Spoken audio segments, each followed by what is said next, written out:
Booking.com, why is there so much hype over all these vacation homes in the investment industry? The reason is, it's because they are such easy cash flowing assets. So one can quickly go get, a cabin in the woods, put it on Airbnb, and probably within a couple months be cash flowing.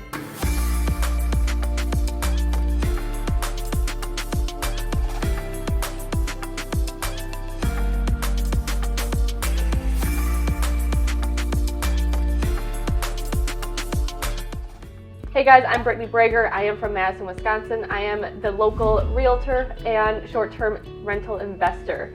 I have been doing this for a couple years now and I am absolutely obsessed with it. So what is a short-term rental? A short-term rental is essentially a vacation home.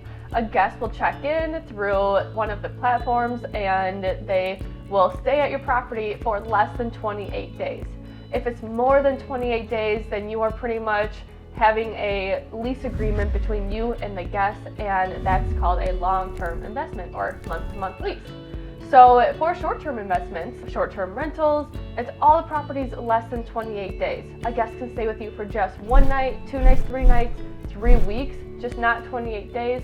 This is how Wisconsin is. You can definitely check it out if your state is different, but I know that's how Wisconsin is. So what type of platforms are short-term rentals on? We have platforms like Airbnb, Vrbo, Booking.com, property managers' own websites, as well as your own website. So all these websites, there's a lot of pros and cons to each one, and we'll go over this. But the biggest thing to know is that all of them will work, all of them will make you money. You just have to figure out which one is best for you or which couple ones are best for you. You don't have to just pick one.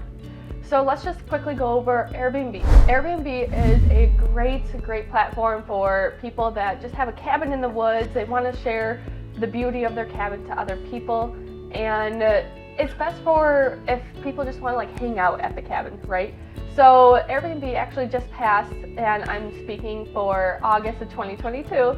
So if you're watching this way in the future, they might change it.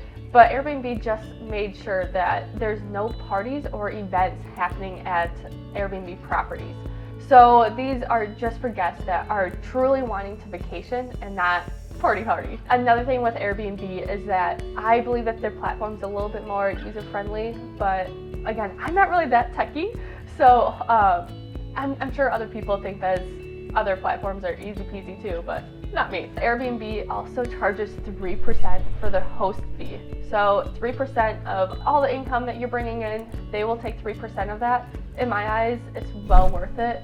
Airbnb does all the marketing and they have commercials everywhere. So if I just have to give up 3%, no biggie. So you also have Vrbo. Vrbo is a little different than Airbnb in the sense that all their listings on the platform are huge mansions and kind of like the luxury feel of Airbnb. They also allow large parties and events, which is awesome if you want to plan a wedding at a Vrbo. That's me, I'm doing that. Vrbo also charges 5%.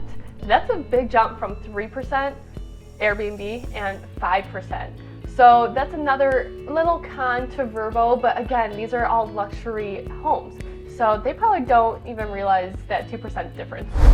Another one is Booking.com. This one is not so popular just because their host fees are 15, I don't even have enough fingers, 15% for them. That's so much, and that's why you don't really see vacation homes on Booking.com as often because you're just losing money for no reason. So now for property management websites, this all varies depending on the property manager. So sometimes property managers will charge 10%. Some of them will charge up to 20%, 25%. So it all depends on what they are offering for their client, which is you. So are they offering to manage the cleaning? Are they offering to manage the handyman and whenever someone checks in?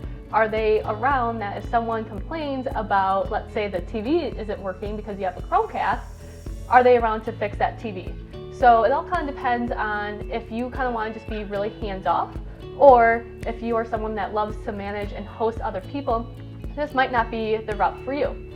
Now the last but not least one is the one that not too many people do because there's less traffic, but this is having your own website and having your own listing on your own website. Clearly this is free of charge. There's no third person that's charging you a host fee. But the downside with this one is that there's less people on your website. Again, you could possibly have 20 listings, 20 properties, and have it all on the website, which is great, but you're probably not spending millions and millions of dollars on advertising like Airbnb and Vrbo. So those are all the common platforms for a short-term rental. Every single one of them has a pro, every single one of them has a con, just trying to figure out what is best for you. And that is pretty much it for the basic knowledge. For other videos, we'll kind of go through how to automate an Airbnb or short-term rental, I should say, how to find one, how to analyze it, and just overall how to get started for a short-term rental.